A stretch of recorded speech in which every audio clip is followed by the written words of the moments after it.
The thunder of hoofbeats shattered the morning stillness of Redemption Creek, followed by the crack of gunfire that sent the schoolhouse windows rattling in their frames. Clara Whitmore dropped her chalk, her heart hammering as she watched a lone rider tear past the settlement, pursued by three men with badges glinting in the harsh Arizona sun. Behind them, a small figure stumbled and fell in the dust, a child, no more than 8 years old, his clothes torn and bloodied, crawling toward her schoolhouse with desperate outstretched hands. What Clara couldn't know, as she rushed to cradle that wounded boy, was that this moment would unravel everything she thought she knew about justice, love, and the price of standing by one's principles in a land where mercy was often mistaken for weakness. Chapter 1. The Wounded Sparrow.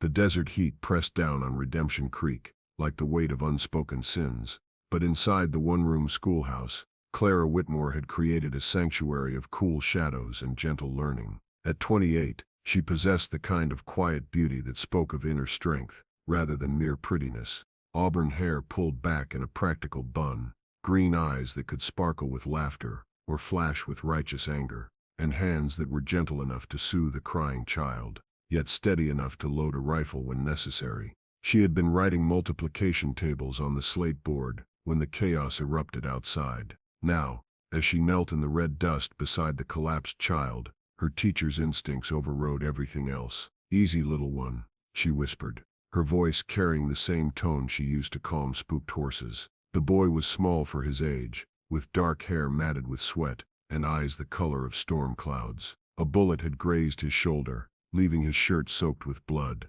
but it was the haunted look in those young eyes that made Clara's heart clench. "Please, ma'am," he gasped, his small hand clutching at her sleeve. "Don't let them take me. My PA, he ain't bad like they say." Clara's gaze swept toward the horizon where dust clouds marked the path of the chase. Marshal Hendricks and his deputies were long gone, following their quarry into the unforgiving wasteland. This child had been left behind, forgotten in their pursuit of his father. "What's your name, sweetheart?" Clara asked, already lifting the boy despite his protestations. "Billy," he whispered.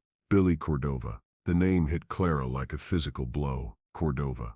Even in this remote corner of Arizona territory, everyone knew that name. Miguel Cordova, the Mexican-born gunfighter, who had supposedly killed 3 men in cold blood in Tucson, robbed 2 banks, and terrorized half the territory. The same man whose wanted posters promised a $1,000 reward, more money than most folks in Redemption Creek would see in 5 years. But as Clara looked down at the fevered child in her arms, all she saw was a little boy who needed help. Without hesitation, she carried him into the schoolhouse and laid him on her desk, clearing away the books and papers with swift efficiency. "Everything's going to be all right, Billy," she murmured, though she wasn't sure if she was reassuring him or herself. Chapter 2. The Weight of Whispers. By evening, word had spread through Redemption Creek, like wildfire, through dry grass. Clara had sent her student Emma Hartwell to fetch Dr. Morrison, and the good doctor had come without question, as was his way. But Emma, being 12 and possessing the keen ears that belonged to the young, had heard every word Clara and Billy had exchanged. Now, as Clara sat beside Billy's makeshift bed in her small cabin behind the schoolhouse, she could hear the angry voices gathering in the town square. Through her window, she watched the flicker of torches and lanterns, like fallen stars burning with human fury. "Teacher Whitmore's lost her mind," came Jeremiah Casp's voice, loud enough to be heard clear across the settlement. As the town's self-appointed moral authority and owner of the general store, Jeremiah's words carried weight with the other settlers. "Harboring the spawn of a killer. What's next? Are we gonna welcome every outlaw who rides through here?" "The boy's hurt." Dr. Morrison's calmer voice rose above the crowd. "Whatever his father's done, the child is innocent." Innocent. This from Sarah Mullins, whose husband had died in an Apache raid 2 summers ago, leaving her bitter toward anyone she perceived as different or dangerous. "The apple don't fall far from the tree. That boy's got murder in his blood." Clara closed her eyes, feeling the familiar ache of isolation that had been her companion since her husband Thomas had died of fever 3 years prior. She had carved out a fragile place for herself in Redemption Creek, earning respect through her dedication to the children and her quiet strength. Now she could feel that respect crumbling like sand between her fingers. A soft voice interrupted her brooding. "Miss Clara, are they gonna hurt me?" Billy was awake, his fever-bright eyes fixed on her face with heartbreaking trust. Clara reached over and smoothed his dark hair away from his forehead. "Not while I draw breath," she said, and meant it with every fiber of her being. "My PA ain't what they say," Billy whispered. "He never killed nobody who didn't try to kill him first. And we only took money from the banks that was stealing from the Mexican families, taking their land and giving them nothing." Clara studied the boy's earnest face. In her experience, children rarely lied about their parents, not in ways that painted them in a better light. Most children saw their parents' flaws all too clearly. "Tell me about your father, Billy." And so, in the flickering light of her oil lamp, while the angry voices outside grew louder, Billy Cordova told Clara about Miguel. Not the legendary gunfighter, but the man who taught him to read using a worn copy of Don Quixote, who never missed saying grace before meals, who had once spent their last $2 buying medicine for a sick horse they couldn't afford to replace. "He used to be a teacher too," Billy said, his voice growing drowsy as the laudanum Dr. Morrison had given him took effect. "Back in Mexico, before the Americans came and said his teaching certificate wasn't no good anymore, said Mexicans couldn't teach American children." Clara felt something cold settle in her stomach. She had heard such stories before, though she had never wanted to believe them. The harsh reality was that the territory's rapid expansion had displaced many people, turning honest men into outlaws and destroying families in the name of progress. "Sleep now, Billy," she whispered. "You're safe here." But even as she said the words, Clara wondered if they were true. Chapter 3. The Point of No Return. The next morning brought Sheriff Hendricks to Clara's door, his weathered face grim with purpose. Behind him stood a delegation from the town, Jeremiah Casp, Sarah Mullins, and half a dozen other settlers, whose expressions ranged from disappointed to hostile. "Miss Whitmore," the sheriff said, removing his hat with forced courtesy, "we need to talk about the boy." Clara stepped onto her porch, pulling the door closed behind her. She had dressed carefully this morning, choosing her best Sunday dress and pinning her hair in a style that made her look every inch the respectable school teacher she was. "What about him, Sheriff? He needs to be turned over to the authorities. His father's a wanted man, and that boy is our only lead to finding him." "Billy is a child who's been shot and abandoned," Clara replied, her voice steady, despite the way her heart was racing. "He's also my student now, and I won't see him used as bait in some manhunt." Jeremiah Casp stepped forward, his face flushed with indignation. "Your student? Clara, that boy's father is a killer. You can't seriously mean to." "I mean to do my job," Clara interrupted, her green eyes flashing, "which is to educate and protect the children in my care, regardless of who their parents are." "Not anymore," Sarah Mullins said coldly. "We took a vote last night, Clara. You're no longer welcome to teach our children. Pack your things and leave Redemption Creek." The words hit Clara like a slap, but she kept her expression calm. She had known this might happen, had spent the sleepless night preparing herself for it. What surprised her was how much it hurt, not the loss of her position, but the casual way these people she had considered friends were willing to cast her aside. "I see," she said quietly.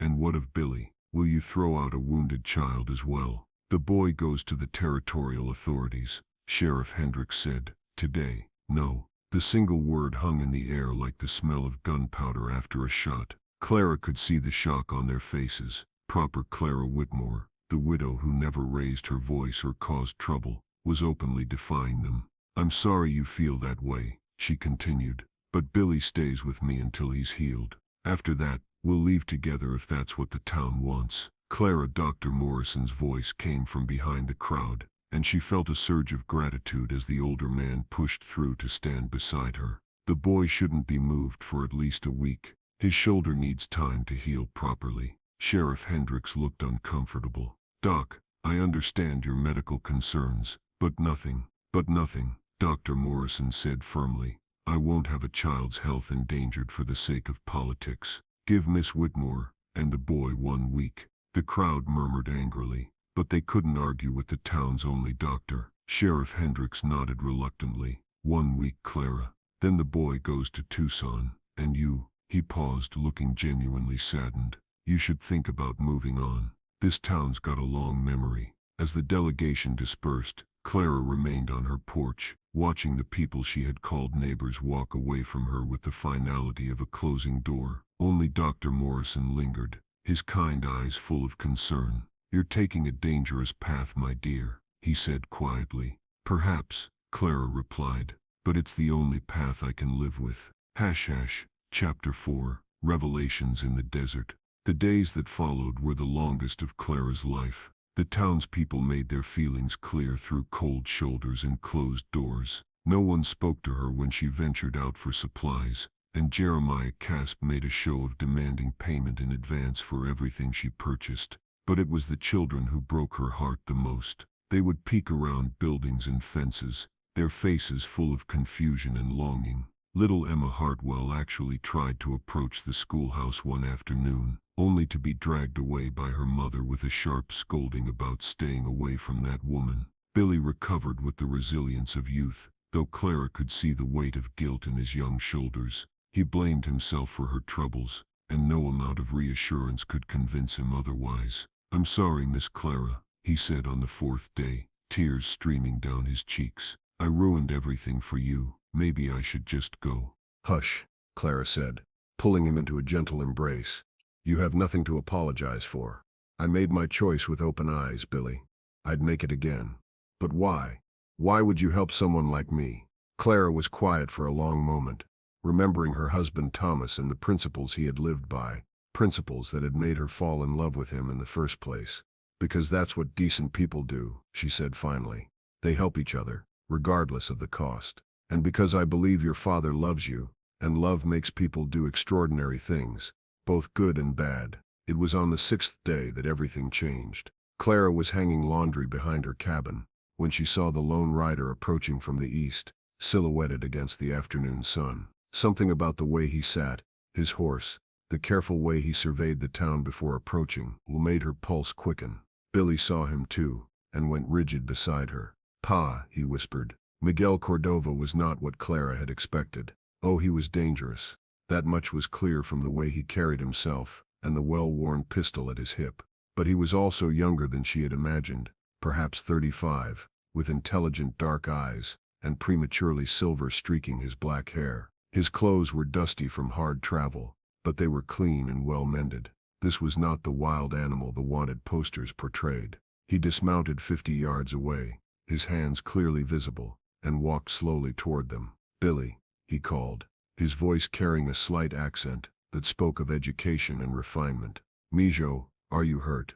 "I'm okay, Pa," Billy called back, but he stayed close to Clara's side. "This lady helped me. She's been taking care of me." Miguel's dark gaze fixed on Clara, and she felt as if he were seeing straight through to her soul. After a long moment, he inclined his head in a gesture of deep respect. "Senora, I am in your debt. My son tells me you have risked much to help him. Any decent person would have done the same," Clara replied, though her voice came out shakier than she intended. "You would be surprised how few decent people there are in the world," Miguel said quietly. Then to Billy, "Go inside, Mijo, I need to speak with the lady." Billy hesitated, looking between his father and Clara with worried eyes. "Pa, you ain't gonna hurt her, are you?" The question seemed to physically pain Miguel. "No, son, I would never hurt someone who has shown you kindness." After Billy disappeared into the cabin, Miguel and Clara stood facing each other in the desert wind, two people whose lives had become intertwined by circumstance and choice. "Why?" Miguel asked simply. "Why help the son of a wanted man?" Clara considered her answer carefully. "Because he's a child, because he was hurt and alone, and because," she paused, struggling to find the words, "because I don't believe you're the monster they say you are." Miguel's laugh was bitter. "You don't know what I've done, Senora." "Then tell me." And so, as the sun began its descent toward the western mountains, Miguel Cordova told Clara Whitmore the truth about his life. He spoke of being a respected teacher in a small town in Sonora, of his wife Maria, who had died giving birth to Billy, of crossing the border seeking a better life for his son, only to find that his education and experience meant nothing to the American authorities. "I tried to find honest work," he said, his voice heavy with old pain. "I would have swept floors, cleaned stables, anything. But they said I was just another Mexican. that I had no business thinking I could teach their children. So I did what I had to do to survive. And the killings? Clara asked gently. 3 men, Miguel admitted, but not in cold blood, as they claim. The first was a bounty hunter, who tried to murder Billy and me in our sleep. The second was a banker who cheated Mexican families out of their land, and then set his men on me when I demanded justice. The third, he paused, pain flickering across his features. The third was the man who killed my wife's brother for the crime of being in love with a white woman. Clara felt her heart breaking for this man who had been forced to become an outlaw to protect his son and seek justice in a world that offered him none. The banks? She asked. I took only what they had stolen from my people, Miguel said. Every peso went to families who had lost their land, their homes, their hope. You're not a criminal, Clara said softly.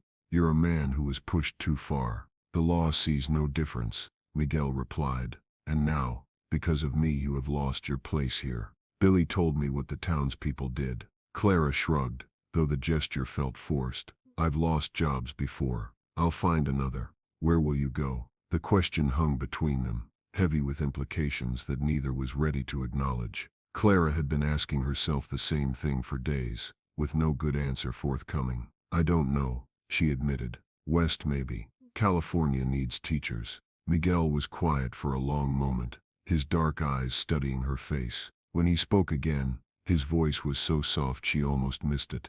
Come with us. Clara's breath caught. What?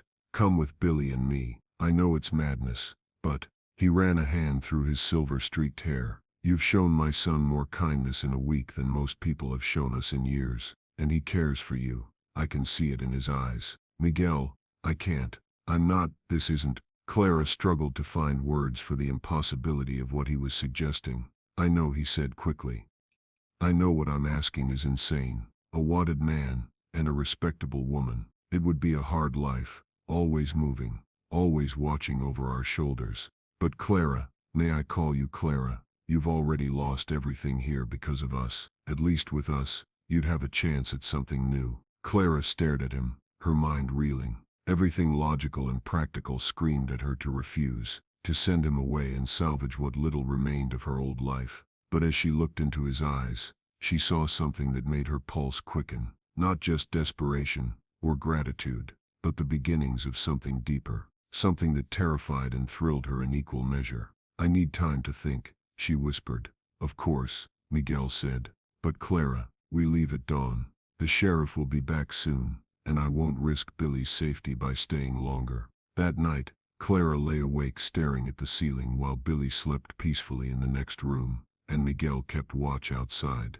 Tomorrow would bring a choice that would define the rest of her life. Stay and try to rebuild in a place that no longer wanted her, or flee into the unknown with a wanted man and his son. As she listened to the desert wind rattling her windows, Clara Whitmore began to understand what courage really meant. Chapter 5. The Dawn of Reckoning. Clara woke before sunrise, her decision crystallizing with the first pale light creeping through her windows. She had spent the night thinking not just about Miguel's offer, but about the woman she had become, and the woman she wanted to be. She found Miguel sitting on her porch, watching the eastern horizon with the alertness of a man who had learned to sleep with one eye open. He turned as she emerged, and she saw the question in his eyes. I'll come, she said simply. The smile that transformed his face was like sunrise after the longest night. Clara, you don't know what this means. I know exactly what it means, she interrupted gently. It means I'm choosing to live, instead of merely existing. It means I'm choosing love over fear. The word hung between them, acknowledged but not yet explored.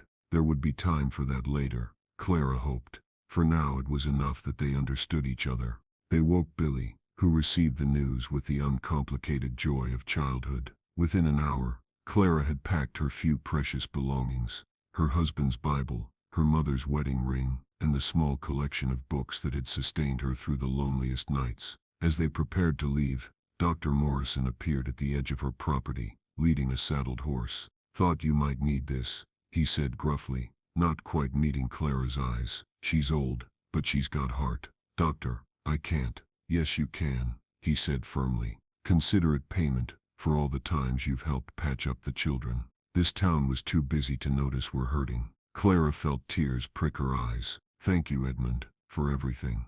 The older man finally looked at her directly, and she saw understanding in his weathered features. "You're doing the right thing, Clara. Maybe not the safe thing, but the right thing. That's worth more than most people realize." As they mounted their horses and prepared to ride out of Redemption Creek, Clara took one last look at the schoolhouse where she had spent 3 years of her life. It seemed smaller now, less significant than it had when it was her whole world. "Regrets?" Miguel asked softly. Clara considered the question seriously, then shook her head. "No regrets." They rode west into the rising sun, 3 unlikely companions bound together by circumstance and choice. Behind them the town of Redemption Creek slowly awakened to find their schoolteacher gone, leaving only whispers and an empty classroom to mark her passing. Chapter 6. The Long Road. The weeks that followed were unlike anything Clara had ever experienced. They traveled by night when possible, avoiding main roads and settlements, living off the land and Miguel's careful planning. He had hidden supplies caches throughout the territory. She learned, evidence of a man who thought several moves ahead.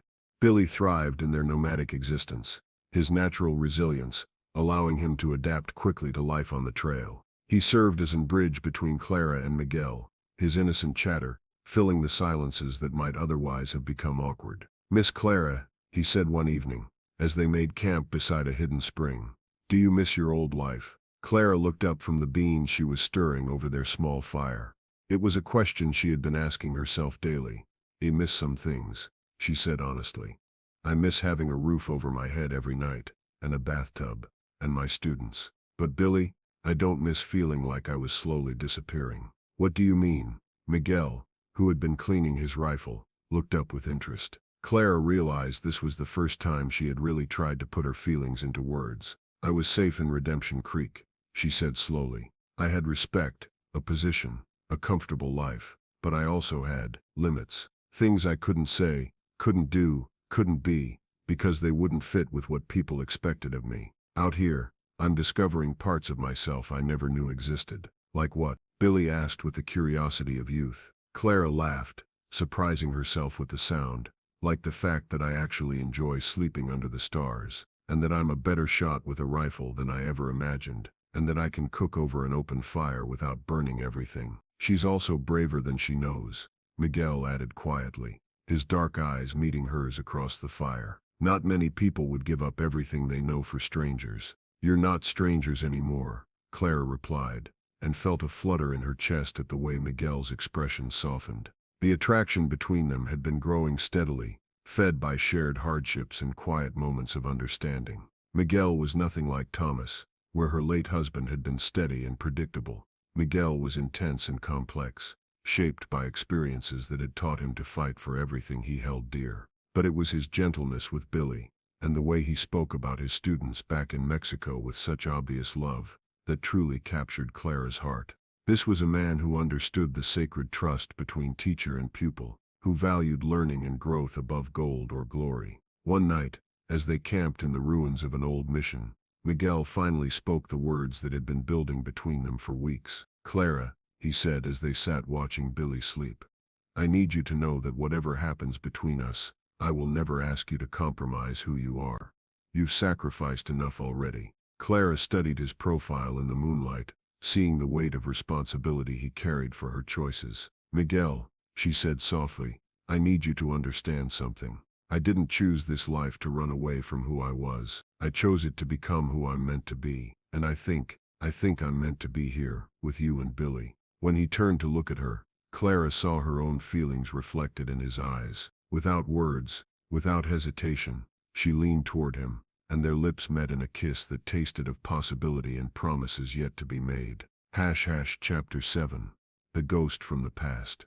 They had been on the trail for nearly 2 months when the past caught up with them in the form of a lone rider, trailing their camp in the pre-dawn darkness. Miguel spotted him first, a habit born of years of vigilance, and quietly woke Clara and Billy. "Someone's coming," he whispered. "One rider, moving careful-like. Could be a bounty hunter, could be law." Clara felt her heart sink. They had been so careful, but she supposed it was inevitable that someone would eventually pick up their trail. Miguel was already reaching for his rifle when the rider called out, "Clara, Clara Whitmore." I know you're out there, daughter.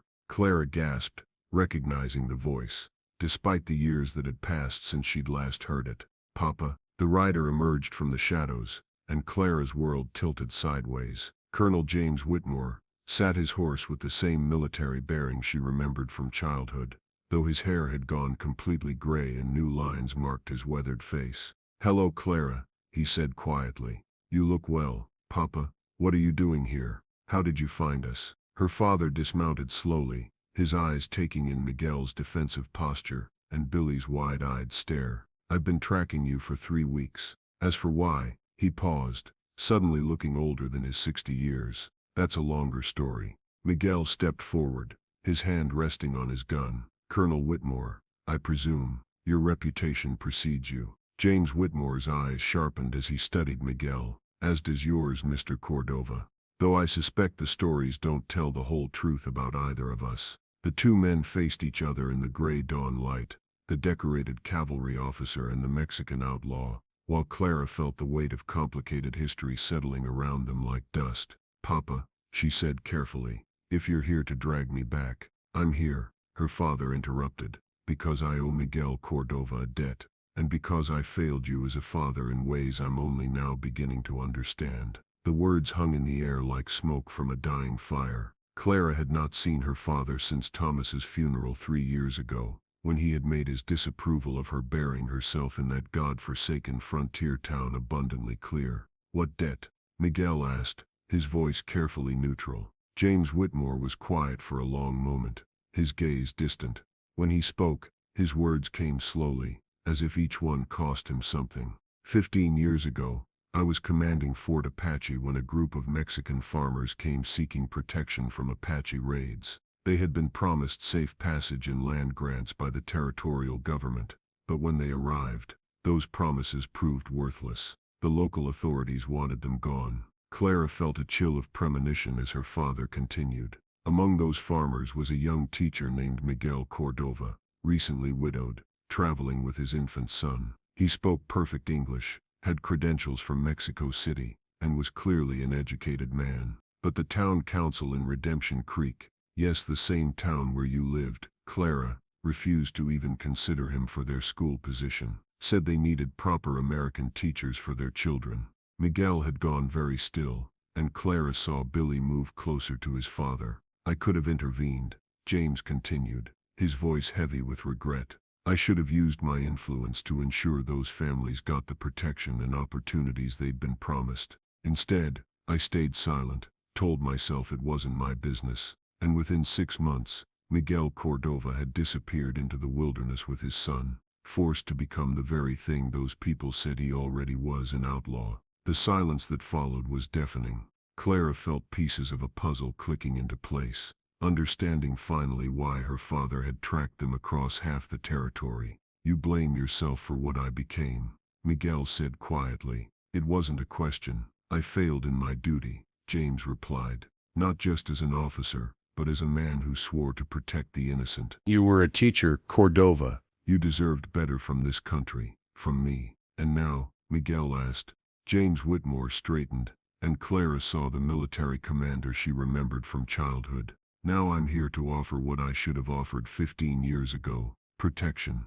safe passage to California, where I have friends who run schools and don't ask too many questions about a man's past." Clara felt her heart leap, but Miguel's expression remained cautious. "In exchange for what?" "Nothing," James said firmly. "This isn't a bargain, Cordova. It's an attempt at redemption. Mine, not yours." Billy, who had been listening with the intense focus of a child trying to understand adult complexities, suddenly spoke up. "Are you really Clara's papa?" Despite everything, James Whitmore smiled, the first genuine smile Clara had seen from him in years. "I am, son, and you must be Billy. Your father has raised a fine boy." "Thank you, sir," Billy replied with the politeness Miguel had instilled in him. "Miss Clara's been teaching me to read better. She's a really good teacher." "Yes," James said, his eyes finding Clara's face. "She always was."